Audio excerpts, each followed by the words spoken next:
नमस्कार। आप देख रहे हैं बिस्टेक का खास शो। और आज हम बात करेंगे तिमाही नतीजों पे, स्पेशली आईटी सेक्टर पे। देखिए, नतीजों का आगाज हो चुका है और बड़ी आईटी कंपनी नतीजे देने भी शुरू कर दिए हैं। तो कैसे रहे नतीजे और फ्यूचर डायरेक्शन क्या होगी आईटी शेयरों पे, इस पे बात करने के लिए मेरे साथ सुमित पोखरना जी से मैं मौजूद हैं। वाइस प्रेसिडेंट हैं कोटक सिक्योरिटीज के और आईटी सेक्टर को बहुत क्लोजली ट्रैक करते हैं। सुमित सर, बहुत शुक्रिया आपने समय बिस्टेक को देने के लिए। Thank you sir. आपने बुलाया, बहुत मेहरबानी सर। तो सबसे पहले तो मार्केट पे एक बार अपना ओवरऑल आउटलुक दे दीजिए। इस समय मार्केट की कंडीशन आपको कैसे लग रही है? We have entered into results. एक तो ये क्वार्टर फोर रिजल्ट्स आने शुरू हो गए हैं और ऊपर से इलेक्शन का सीजन स्टार्ट है। तो ऐसे में पहले मार्केट पे अप्रोच क्या है कोटक सिक्योरिटीज? हमें लगता है कि मार्केट में stock specific approach is the best approach. आप अगर ओवरऑल मार्केट देखेंगे तो थोड़ा एक्सपेंसिव लग रहा है काफी कॉर्नर्स पे। But there are certain themes, अगर वहां पे फोकस किया जाए तो एक अच्छा पोर्टफोलियो क्रिएट किया जा सकता है।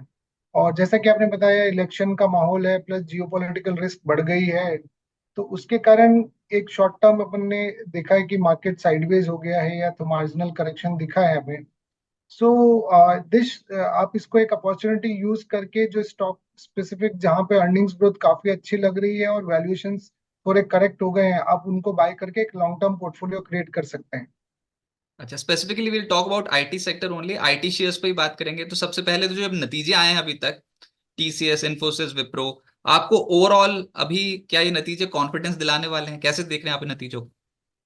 सी आईटी में डेफिनेटली, सी इट्स ए, हम लोगों को जो डिमांड आती है वो डेवलप्ड इकोनॉमी से ज्यादा आती है, यूएस और यूरोप से। अभी तक जो रिजल्ट्स आए हैं वो काफी एनकरेजिंग नहीं है। हमने काफी जैसे कि इन्फोसिस में भी उन्होंने FY 24 का फुल ईयर गाइडेंस 4 to 7% दिया था, बट एक्चुअल डिलीवरी 1.4% ही हुई है। और तो कहीं पेन पॉइंट है, क्लाइंट्स अभी भी स्पेंड करने से, आईटी स्पेंड करने में थोड़ा डिसीजन ज्यादा डिले हो रहा है उनका। क्योंकि दो रीजन है उसके पीछे। एक, इन्फ्लेशन अभी भी एलिवेटेड लेवल्स पे है और फेड ने अभी तक रेट कट नहीं करी है। तो in in short, what is happening कि क्लाइंट्स आर अनसर्टेन कि अभी मुझे स्पेंड करना चाहिए डिस्क्रिशनरी स्पेंड पे कि नहीं। लेकिन कोर मॉडर्नाइजेशन पे वो अभी भी आईटी स्पेंड कर रहे हैं। जो डिस्क्रिशनरी स्पेंड है वहां पे पेन पॉइंट्स है, इसी के कारण इन्फोसिस, टीसीएस और विप्रो ने काफी एनकरेजिंग रिजल्ट्स नहीं दिए। बट ये at the same time outlook improve, जो अभी जो गाइडेंस दी है वो बहुत कंजर्वेटिव गाइडेंस दी है। हमें लगता है ये गाइडेंस वो आराम से मीट कर लेंगे। और वैल्यूएशन जो करेक्ट हो गए उसमें काफी हद तक प्राइस्ड इन हो गए हैं जो कंसर्न्स थे। तो यहाँ से एक लॉन्ग टर्म अपन पोर्टफोलियो क्रिएट कर सकते हैं आईटी स्पेस में। अच्छा, वैसे तो बहुत ह्यूजली अंडर परफॉर्म कर रहे हैं आईटी सेक्टर से जो जो बड़ी कंपनियां हैं वो निफ्टी को। और मिड कैप्स तो अभी इस साल गिरने शुरू ही हुए हैं ऐसा लग रहा है, क्योंकि मैं जो थोड़ी देर पहले देख रहा था वो एम्फेसिस और एल टी आई एम को फोर्ज, ये इस साल 17-17, 25-25% डाउन है अभी 2024 में शुरुआत में। तो ओवरऑल पूछूंगा आपसे कि कहां पर आपको लगता है कि आने वाले समय के लिए वेल्थ बन सकती है। लेकिन पहले ये जो आपने आईटी में चैलेंजेस बताए, मेजर रेवेन्यू कंट्रीब्यूटर तो यूएस है। सर, वहां पर ना यही समझ में नहीं आता कि यूएस में रेट कटौती होगी कि नहीं होगी। एक बार कहते हैं हाँ, फिर उसके बाद कहते हैं ना। तो पहले कहते हैं 3 बार रेट कटौती करेंगे, इस बार कह रहे हैं नहीं, इतनी हिम्मत नहीं पड़ रही। तो आपका क्या मानना है, क्या रेट कट होगा भी अमेरिका में और उसका असर ये ग्लोबल आईटी स्पेंड्स पे क्या पड़ता हुआ नजर आएगा, स्पेशली इंडियन आईटी इंडस्ट्री के लिए वो क्या मायने रखता है? सी, उन्होंने बहुत, फेड ने बहुत क्लियरली डेटा पॉइंट दे रखे हैं कि we are focusing on inflation. और इन्फ्लेशन उनको लगता है कि नीचे कूल डाउन होगा, and accordingly they are giving guidance कि हम रेट भी कट करेंगे। बट जैसे जियोपॉलिटिकल रिस्क इमर्ज हो गई, सो अनसर्टेनिटी क्रिएट हो गई, उसके बाद में इन्फ्लेशन नंबर ऊपर आ गए यूएस के। सो ब्रॉडली उनको, दे आर डेटा सेंट्रिक कि डेटा कैसा आएगा उस हिसाब से इन्फ्लेशन में हम लोग रेट कट करेंगे। देर एक्सपेक्टेशन है कि इन्फ्लेशन कम हो जाएगा और रेट कट कर देंगे, तो eventually they will cut the rates, वो तो पक्का है। It's just matter of time कि कौन से मंथ में रेट कट आने वाली है। इन्फ्लेशन अगर अगर ये जियोपॉलिटिकल एस्केलेट होता है, जो कि अभी लग नहीं रहा है, लेकिन अगर एस्केलेट होता है और क्रूड वापस ऊपर चले जाता है तो उनके इन्फ्लेशन इंचअप हो जाएगा, which will make their decision further delayed. तो हमें लगता है कि अ, अभी एक कोई क्लियर आंसर किसी के पास भी नहीं है, बट रेट कट होगी इवेंचुअली। तो अपने को ये क्लाइंट्स के पॉइंट ऑफ व्यू से देखें, जो कि इसमें एक बड़ा डिसीजन लेने से पहले, केपेक्स करने से पहले वो देखेंगे कि मार्केट एनवायरनमेंट कैसा है। अगर मार्केट एनवायरनमेंट अच्छा है, कंड्यूसिव है, then only they will commit big amount of money in the discretionary IT spending. So हमें उसका वेट करना पड़ेगा, it's just a matter of time. उसके बाद में वी विल सी कि IT large pack will do really well. मैं वही पूछना चाह रहा था, जो अभी मेजर रिजल्ट्स भी आए हैं ना, उसमें US market as a geography, वहां पर ही दबाव देखने को मिल रहा है सभी आईटी कंपनियों पे ऑलमोस्ट। तो क्या है, जो क्लाइंट्स के जो आईटी बजट्स होते हैं, ये नियर टर्म में अभी भी प्रेशर में ही रह सकते हैं क्या? ये सर मैं वही बोल रहा हूँ, बजट को दो पार्ट में डिवाइड कर लीजिए। एक तो है जो कि कोर मॉडर्नाइजेशन, आईटी मॉडर्नाइजेशन बोलते हैं जिसको, और जो होता है एक दूसरा डिस्क्रिशनरी स्पेंडिंग, जो कि आप करना चाहें अगर मार्केट कंड्यूसिव है, मैक्रोज अच्छे हैं, डिमांड इंप्रूवमेंट लग रही है क्लाइंट को, तो वो भी करता है। बट वो ऑप्शनल है उसके पास में, वो उसको थोड़ा पोस्टपोन करके भी कर सकता है। तो वहां पे इंफोसिस, टीसीएस, ये बड़े प्लेयर्स को आ, काफी अच्छा स्पेक्ट्रम ऑफ सर्विसेज वो केटर करते हैं उस स्पेस में। लेकिन अभी क्योंकि मैक्रोज अच्छे नहीं है, तो उनको ऑर्डर बुक अच्छी नहीं हो रही है, और काफी ड्रॉडाउन्स भी देखने को मिले हैं। जो पहले ऑर्डर मिले थे उसमें से रीस्कोपिंग ऑफ वर्क हो गया कि भाई हमने पहले इतना बड़ा ऑर्डर दिया था, अभी हम उसको थोड़ा कम कर रहे हैं। सो कहने का मतलब है कि ये जब तक एनवायरनमेंट कंड्यूसिव नहीं होता है डिस्क्रिशनरी, तो दो सिलेंडर्स जो है कंपनी के, एक कोर मॉडर्नाइजेशन और एक डिस्क्रिशनरी स्पेंडिंग। कोर मॉडर्नाइजेशन में अभी भी अच्छा काम हो रहा है, लेकिन डिस्क्रिशनरी स्पेंडिंग उस फोर्स से नहीं आ रहा है, इसलिए अर्निंग्स ग्रोथ इतनी स्पेक्टेकुलर नहीं हो पा रही है। सो हमें लगता है कि ये कुछ क्वार्टर्स का पेन और है, बट इवेंचुअली ये आईटी जो वैल्यूएशंस पे ट्रेड कर रहे हैं, दे आर वेरी अट्रैक्टिव, और यहाँ से एक अच्छा पोर्टफोलियो क्रिएट करने की अपॉर्चुनिटी मिल रही है। सो बाय ऑन डिप्स भी एक स्ट्रेटेजी हो सकती है आईटी स्पेस में। राइट। लेकिन अब टीसीएस के ऊपर ही आते हैं, और टीसीएस ने जो बीती तिमाही में क्वार्टर 4 में जो रिजल्ट्स पेश किए, उसमें मुनाफा 4.3% बढ़कर 12,240 करोड़ रुपए रहा। रेवेन्यू लगभग 1% बढ़ा, कामकाजी मुनाफा 5% बढ़ा। तो फर्स्ट टेक में देखने में लगा था कि ऑपरेशनल फ्रंट में नतीजे ठीक हैं, मार्जिन भी 26% के इन्होंने पोस्ट किए हैं। पर सिर्फ फिर वही बात है कि कह तो रहे हैं कि कॉन्ट्रैक्ट वैल्यू जो रिकॉर्ड स्तरों पे पहुंची है, पर उसके बाद फिर जब परफॉर्मेंस देखें तो वो कहते हैं कि अमेरिका से नहीं हो पा रहा, मेजरली हम लैटिन अमेरिका, इंडिया की ग्रोथ स्टोरी पर डिपेंड हो रहे हैं। तो ओवरऑल अभी आप ये और साथ ही यूरोप यूरोप ने भी अच्छा किया, यूके में, माफ कीजिएगा, यूके में अच्छा प्रदर्शन था। पर अभी आप टीसीएस, ये देश की सबसे बड़ी आईटी कंपनी है, अगर किसी के पास टीसीएस के शेयर्स हो तो वो क्या करे? और दूसरा, नतीजे क्या आने वाले समय के लिए और बेहतर रहेंगे? मैनेजमेंट की कमेंट्री कैसी रहेगी आप? सी, आपने बहुत सारे क्वेश्चन पूछे हैं, let me answer one by one each of them. जैसे कि आपने बोला कि टीसीवी जो है, contract value, total contract value, वो काफी बढ़ गई है। तो उन्होंने काफी मेगा डील्स करी है अनाउंस, उसके कारण उनका अच्छे ऑर्डर उन्होंने ग्रैब करे हैं। डील पाइपलाइंस भी काफी अच्छी है इनकी। बट क्या हो रहा है, डिस्क्रिशनरी में कहीं कहीं पॉकेट्स में रीस्कोपिंग हो रही है, या ड्रॉडाउन है। मतलब पहले ऑर्डर मिले थे, लेकिन अभी क्लाइंट बोल रहा है let's postpone it for some time, हम बाद में करेंगे। तो आपका टीसीवी तो काफी बढ़ गया, ऑर्डर्स जो आपने जीते हैं और आपको मिले हैं वो काफी अच्छे हो गए हैं। बट उनका एग्जीक्यूशन, जिसके कारण आपको रेवेन्यू विजिबिलिटी और रेवेन्यू ग्रोथ दिखती है, वो कहीं कहीं डेफर हो रहा है। तो आपके पास ऑर्डर है, लेकिन वो एग्जीक्यूट नहीं हो रहे हैं, क्योंकि क्लाइंट बोल रहा है अभी मेरे को थोड़ा क्लाइंट ऑर्डर्स पोस्टपोन करने हैं। तो इसलिए रेवेन्यू ग्रोथ काफी अच्छी नहीं दिख रही है। पहला तो ये कनेक्ट दिख रहा है कि कहीं कहीं ड्रॉडाउन्स भी है। सेकेंडली, मार्जिन से काफी अच्छे इम्प्रूव दिखाए उन्होंने। 26% is a wealthy very healthy margin.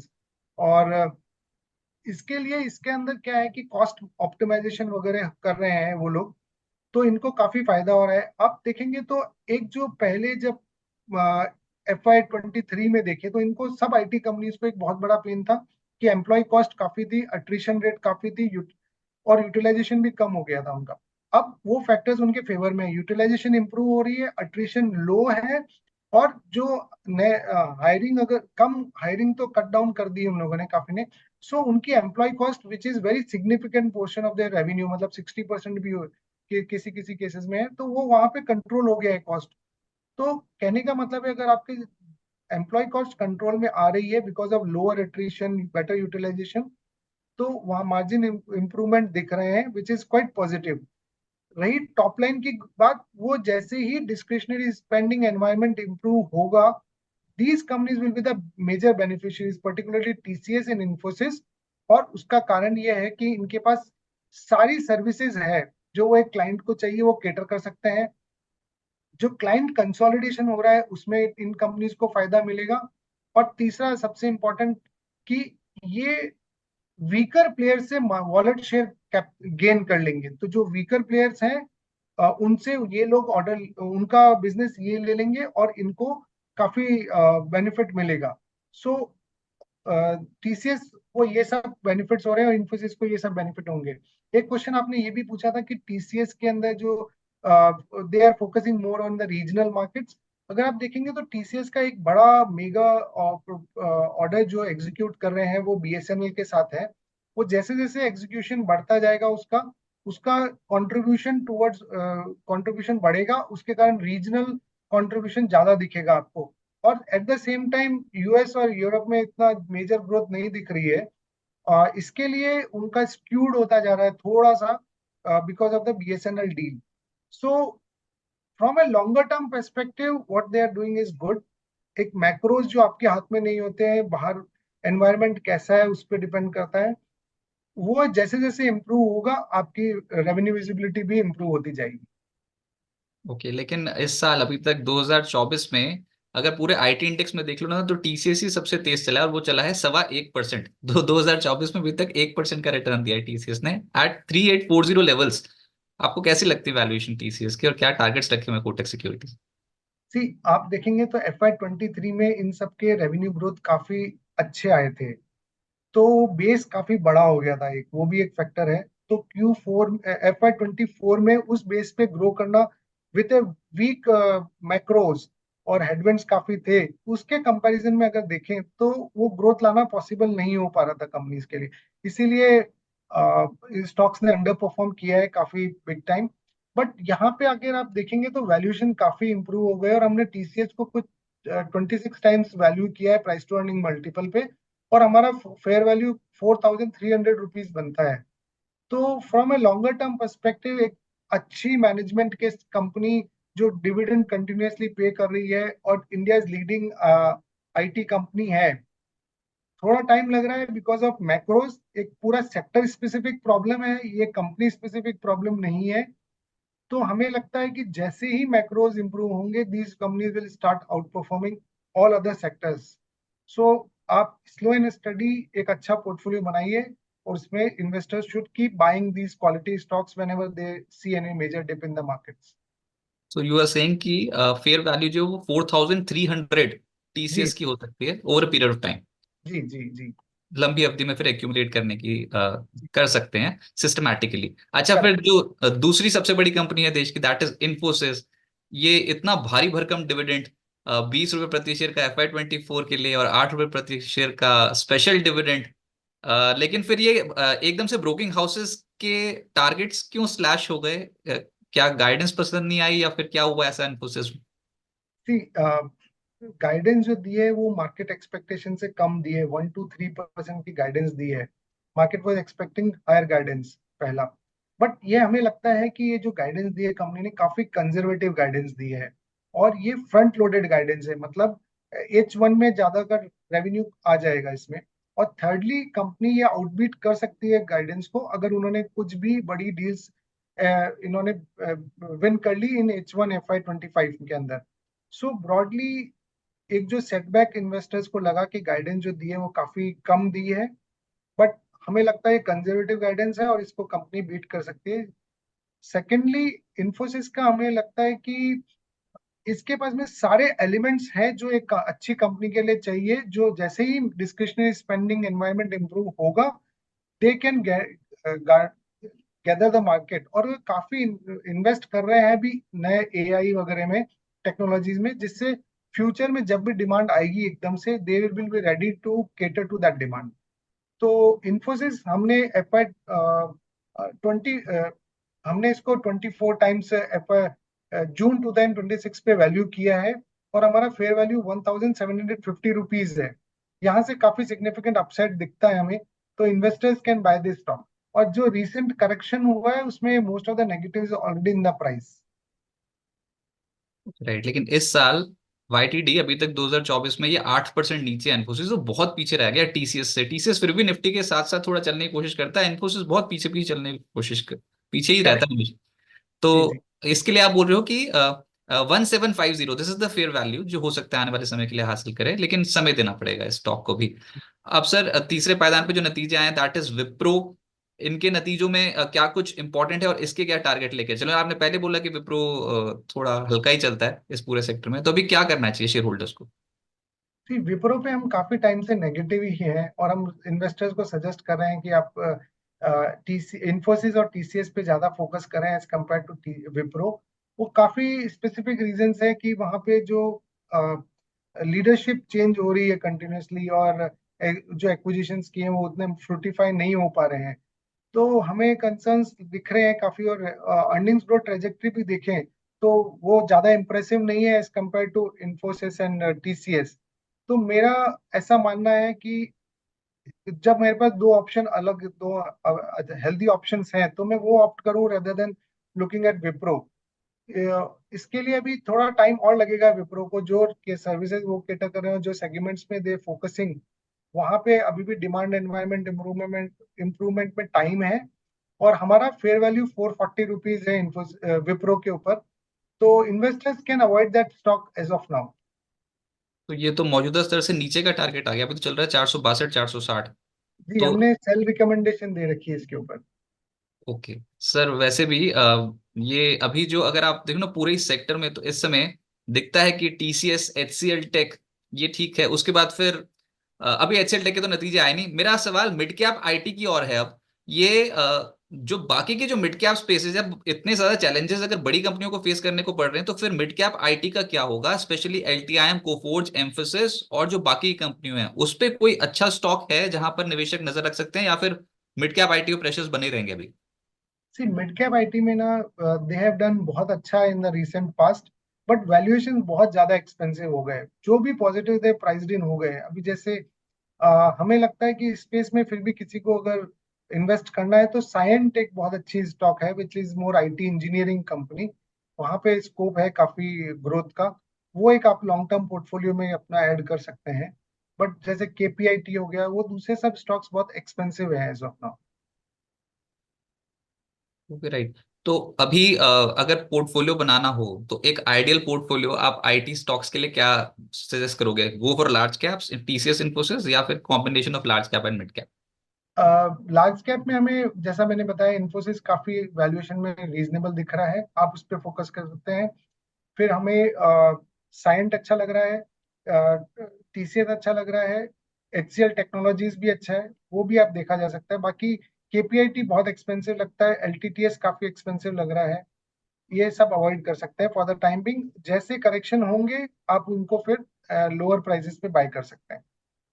अच्छा, अभी भी नेक्स्ट फ्यू क्वार्टर्स के लिए थोड़ा देखना पड़ेगा कि कैसे कंपनियां प्रदर्शन करती हैं, लेकिन वन गुड थिंग जो अगले एक दो क्वार्टर्स में आप एक्सपेक्ट कर रहे हो कि आईटी कंपनियों ने अगर डिलीवर कर दिया, तो फिर रीरेट हो सकते हैं स्टॉक्स। कोई ऐसा पॉजिटिव आउटकम आ सकता है क्या नेक्स्ट फ्यू क्वार्टर्स के जो रिजल्ट्स आएंगे उसमें? सी, हमें जो डिमांड एनवायरनमेंट दिख रहा है उस हिसाब से कुछ बहुत इंटरेस्ट रेट कट नहीं होगी तब तक क्लाइंट्स कुछ मेजर आईटी स्पेंड नहीं करेंगे। तो ऐसा कुछ मेजर ट्रिगर तो नहीं दिख रहा है अभी, और जियोपॉलिटिकल रिस्क और बढ़ गई है, जिसके कारण थोड़ी अनसर्टेनिटी और ज्यादा बढ़ गई है क्लाइंट्स के एंड पॉइंट पे। तो इमीडिएटली कुछ नहीं, केवल एक मार्जिन इंप्रूवमेंट दिखता है हमें, वो होना क्या काफी स्कोप दिख रहा है यहाँ से भी। और सो फार ऑर्डर मेगा डील्स कुछ अनाउंस होती है तो which will be positive for IT companies. Sir ऐसे ही होता है जब भी अनसर्टेन माहौल होता है ना, तो निवेशक ये थोड़ी बहुत चिंताओं को लेकर ना अच्छे अच्छे स्टॉक्स पोर्टफोलियो में ऐड नहीं करते। अब TCS की जब हम बात करते हैं तो वो 12,200 करोड़ रुपए कमा रही है एक तिमाही में मुनाफा। 12,000 करोड़ से ज्यादा का मुनाफा कमाने वाली कंपनी का शेयर ना खरीदा तो क्या खरीदा? इन्फोसिस एक तिमाही में लगभग 8,000 करोड़ रुपए, 7,500 करोड़ रुपए कमाती है। तो आप निवेशकों को लॉन्ग टर्म के लिए क्या सलाह देंगे आईटी सेक्टर पे, इंडियन आईटी कंपनियों पे लॉन्ग टर्म, जिन्होंने सिस्टमैटिकली अपना प्लान कर रखा हो, क्या वो आईटी में अभी इन्वेस्टमेंट कर सकते? ये जो कंपनीज है आईटी कंपनी, वो काफी रिवॉर्ड देने में बिलीव करती है अपने शेयर होल्डर्स को, इन फॉर्म ऑफ डिविडेंड, और कैपिटल एप्रिसिएशन भी अच्छा था बिकॉज अर्निंग्स ग्रोथ होती है इनमें generally. But over A cycle, business cycle से अगर देखा जाए तो कुछ साल ऐसे आते हैं जहाँ पे स्लो डाउन दिखता है उस सेक्टर के अंदर। ये अपन ने पास्ट में भी बहुत बार देखा हुआ है। बट उसका ये मतलब नहीं कि स्टॉक्स वापस ऊपर उठ के नहीं आएंगे। इनफैक्ट ये जब नीचे गिरते हैं तो इनको ज्यादा क्वांटिटी में आप बाय कर सकते हैं, तो ये कि एक अपॉर्चुनिटी क्रिएट हो जाती है मार्केट में।